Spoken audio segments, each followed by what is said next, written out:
Good morning বন্ধুরা, তোমরা সবাই কেমন আছো? আশা করছি সবাই ভালো আছো, সুস্থ আছো। তো এখন দেখো বসিয়েছি চা। না, এটা আমার জন্য না, মানে সবার চা খাওয়া শেষ। এটা বসিয়েছি আমার ভাইগনার জন্য। ভাইগনা এসছে, তো ওকে ডাকতে ডাকতে উঠছিলই না, তো সেই জন্য আমরা চা খেয়ে ফেলেছি এখন ওর জন্য। এখন বাজে 9:30। তো যাই হোক, এদিকে চা বসিয়ে দিয়ে ওখানে ডাল বসাচ্ছি, খেসারির ডাল আজকে রান্না করব।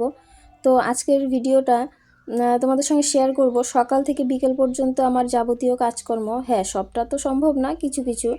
কি বলো তো, মানে একা হাতে সবটা সামলে তারপরে মানে কি বলি, ঘর বাইরে দৌড়োদৌড়ি করতে করতে না সময়ের খুব অভাব। আর সবসময় মানুষেরও শুনতে শুনতে ভালো লাগে না যে সময় নেই সময় নেই, কী এমন করে। তো তোমরা দেখতে পারবে কি করি। আমি হচ্ছে নানান ধরনের কাজই করি, হ্যাঁ, তবে কোনো টাকার কাজ করি না।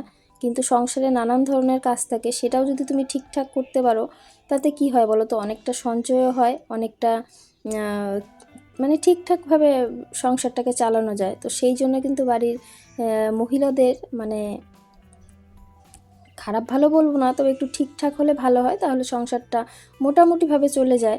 কি অনেক গরিব মানুষও আছে, বড়লোক মানুষও আছে। তা কি বলো তো, মানে বড়লোক বাড়িতেও কিন্তু প্রচুর ঝগড়াঝাটি লেগেই থাকে, থাকে না? তারা সারাদিন শুয়ে বসে থাকে, তারপরেও কিন্তু তাদের মধ্যে ঝগড়াঝাটি থাকে। আবার কিছু কিছু গরিব মানুষ আছে, টাকা কম, সে তা দিয়েই সুন্দর চলছে সংসার, তাদের ভালো মন্দ খেয়ে দিয়ে সুন্দর, মানে একটা যদি ভালো কিছু রান্নাও হয় সেটাও তাদের কাছে একটা আনন্দের বিষয় থাকে যে আজকে ভালো কিছু খাওয়া হবে। তো এরকমই। আর আমি সেসব কিছু ভাবি না, তবে হ্যাঁ, যখন যেমন তখন তেমন, আমার মধ্যে ভালো খারাপ কোনোটাই নেই, সব কিছু মিলিয়ে মিশিয়ে একটা হয়ে গেছে। এখন আর আলাদা করে কিছু ভাবার সময়টাই পাই না। তো যেটা করতে হবে করি, এই আর কি। তবে হ্যাঁ, একটু সঞ্চয়টা মাথায় রাখি। সেটা যে কোনোভাবে করা যাবে। সঞ্চয় মানেই যে গাদা গাদা টাকা জমিয়ে ফেললাম সেটা কিন্তু না। আর মানুষের ইনকাম বুঝে টাকা জমানো হয়, আর যখন ইনকাম বেশি থাকবে টাকা তোমার এমনি জমে যাবে, তখন আর কষ্ট করে জমাতে হয় না। আর যখন ইনকাম কম থাকবে তখন কিন্তু কষ্ট করেই জমাতে হয় টাকাটা। তো এখানে আমার কিন্তু ডালের সিটি পড়ে গেছে, তো ডালটাও হয়েই গেছে। খুব বেশি করব না, মানে বেশি গলাবো না ডালটা। বেশি গলা গলা হলে কি হয় বলো তো, এমনি তো প্রেশারের ডাল খেতে পারি না, তার মধ্যে হয়ে যায় পিছলে পিছলে, তো সেটা খেতে আরোই খারাপ লাগে। প্রেশারের আমরা কোনো কিছুই খেতে পারি না। আগে তো খেতামই, এখন না কেন জানি না, মানে স্বাদটা ঠিকঠাক পাই না, যার জন্য আমি প্রেশারে কিন্তু সেদ্ধ টেদ্ধ করাই ঠিক আছে। তবে হ্যাঁ, ডাল সেদ্ধ তোমরা বলতেই পারো, এটাও তো সেদ্ধই। হলেও না, ডালে যদি একটু পরিমাণ কম বেশি হয়ে যায় তাহলেই গন্ডগোল হয়ে যায়। আর তোমরা নিজেরাও করে দেখবে যে হাঁড়ির জিনিসের টেস্ট বেশি। তো যাই হোক, দেখো ওখানে ওর সঙ্গে গল্প করতে করতে এদিকে রুটি ভাজা আমার হয়েই গেছে। তো এখানে দেখো, তারপরে ডালটা সম্বাদ দিয়ে চলে যাব মেয়েকে খাওয়াতে, মেয়ের স্কুল আছে। তো ওইদিকে তাড়াহুড়ো করেই করছি, মানে কোনটা আগে করব কোনটা পরে করব সেটার কোনো ব্যাপার নেই। তো ওকে ওখানে চটপট স্নান ধ্যান করিয়ে তারপরে তেল মেখে যে এখানে বসিয়েছি রোদের মধ্যে। উঠোনে একটু রোদ আছে, কলপাটটা এই সময় একদমই রোদ থাকে না, তো সেই জন্য আর কি ওকে এখানেই বসিয়েছি, সাথে আমার একটু আরাম হচ্ছে। আর দেখো ঠান্ডা কেমন চলেই গেছে, এখন কিন্তু তেমন সোয়েটার টোয়েটার লাগে না, হালকা পাতলা হলেই হয়। তো খুব বেশি রোদ যে আছে তাও না, খুবই সামান্য উঠেছে। তবে হ্যাঁ, এখানে বেশ ভালোই লাগছে। তো এখানে দেখো যে খাওয়াচ্ছি, তো ওকে খাওয়াতে খাওয়াতে আমি নিজেও একটু মুখে দিয়ে দেখছিলাম, কেন কি বলো তো, ওর না লবণ টবণ কোনো কিছু এখনও বুঝতে পারে না। যেমনটাই হোক, ভালো লাগলে খাবে, নইলে খাবে না। বড়ই হয়েছে দেখতে। তো এখানে তারপরে চলে এসেছি বিছানা তুলতে। এটা কিন্তু মায়ের ঘরের বিছানা, যেহেতু শাশুড়ি মা নেই। তো এখানে হচ্ছে আমার ভাইগনা, সে ঘুমিয়েছিল, এখন বিছানাটা তো তুলতে হবে। একদিনও তুলেছে, আজকে আবার তোলেনি, চলে গেছে তাড়াতাড়ি। তো যাই হোক, তাড়াতাড়ি গুছিয়ে নিচ্ছি। আর মেয়ে যেহেতু স্কুলে যাবে, তার আগে বিছানাটা তোলার চেষ্টা করছি। হ্যাঁ, ঘুম থেকে উঠে পারি না, তবে স্কুল যাওয়ার আগ মুহূর্তটা হলেও করে ফেলি।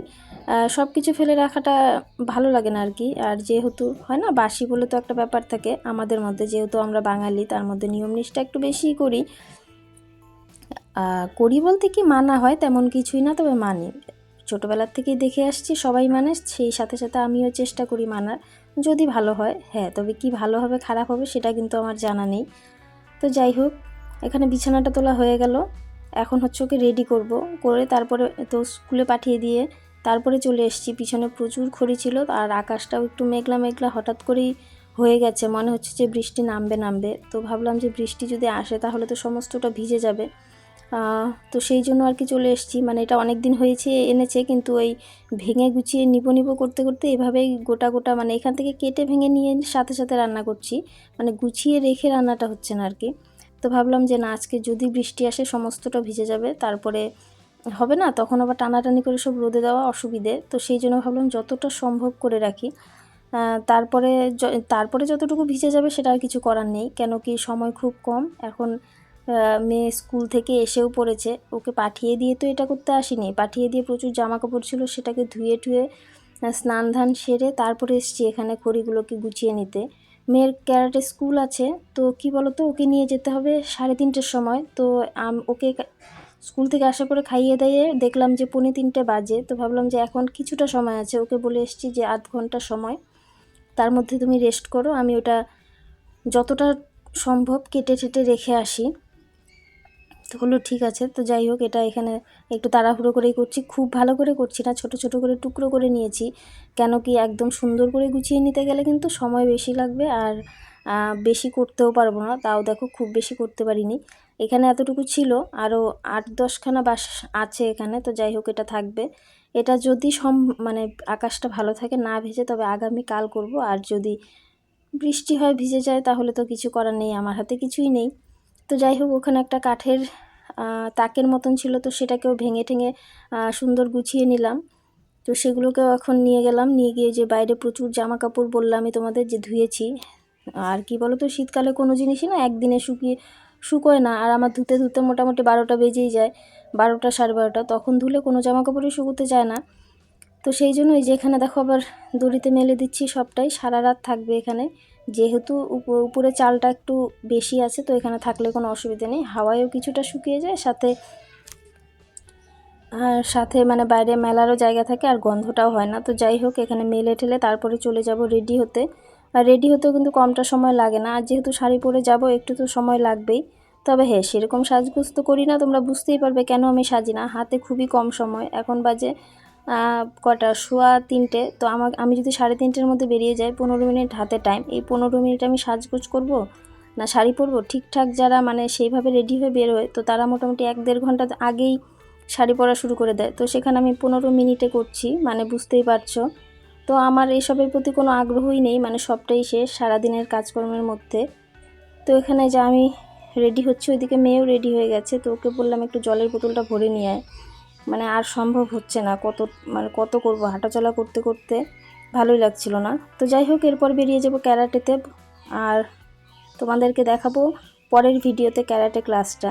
তো বন্ধুরা, ভিডিওটা কেমন লাগলো, ভালো লেগে থাকলে লাইক কমেন্ট শেয়ার করো, আর যারা চ্যানেলে নতুন আছো চ্যানেলটাকে সাবস্ক্রাইব করে পাশে থাকা বেল আইকনটিতে ক্লিক করে নোটিফিকেশনটা অন করে রেখো। তো এই যে দেখো, মেয়ে চলে এসছে, এখন আমিও মোটামুটি রেডি। তো এখন ওর চুলটাকে বেঁধে দিব, বাস তাহলেই হয়ে যাবে। আর এতদিন তো মানে ঘরের সামনেই সব কিছু ছিল, এখন যেহেতু একটু দূরে যেতে হয়, তো সেই জন্য একটু অসুবিধে। আর কি বলো তো, আজকে আবার একটু বাজার করতেও যেতে হবে, সবজি বাজার। তো ওকে ওখান থেকে নিয়ে এসে তারপরে যাব আবার বাজার করতে। তো বাজার করে এসে তারপরে বাকি কাজকর্ম তো সন্ধেবেলাটা থাকেই, সন্ধেবেলাও প্রচুর আছে, তবে কোনটা কি করব এখনও ঠিক করিনি। যাই করব না কেন, তোমাদেরকে পরের ভিডিওতে শেয়ার করব কি করছি না করছি। তো এখানে দেখো, ও শুধু জামা কাপড়টাই পরেছে, বাকি সমস্তটাকে আমি রেডি করিয়ে দিচ্ছি। এখানে ক্রিমটাও শেষ। আর তোমরা তো জানোই যে বাঙালিরা কিভাবে সব কিছু ব্যবহার করে। তো তার মানে এটা দেখো, ক্রিমটাকে আমি কেটে নিয়েছি। সত্যি কথা বলতে অনেকটাই থাকে, যেটাকে টিপে বের করা সম্ভব না, সেই জন্য কেটে নিয়েছি। ওটার থেকে মোটামুটি 6-7 দিন চলেই যায়, এত পরিমাণ থাকে। তো আমি একদিন দেখার জন্য দেখলাম ভেসলিনের কৌটায়, ফাঁকা একটা কৌটা, সেটাকে ভরেছি, মানে ক্রিমের প্যাকেটটাকে কেটে তারপরে ভরেছি, 1 কৌটো বেরিয়েছে। তার মানে বুঝো কতটা থাকে, ফেলে দিলে নিজেদেরই লস। তো ঠিক আছে বন্ধুরা, ভিডিওটা আজকের মতো এখানেই শেষ করছি। দেখা হচ্ছে পরের ভিডিওতে, ততক্ষণের জন্য তোমরা সবাই ভালো থেকো, সুস্থ থেকো, ওইভাবেই আমার পাশে থেকো, আমাকে সাপোর্ট করো। টাটা।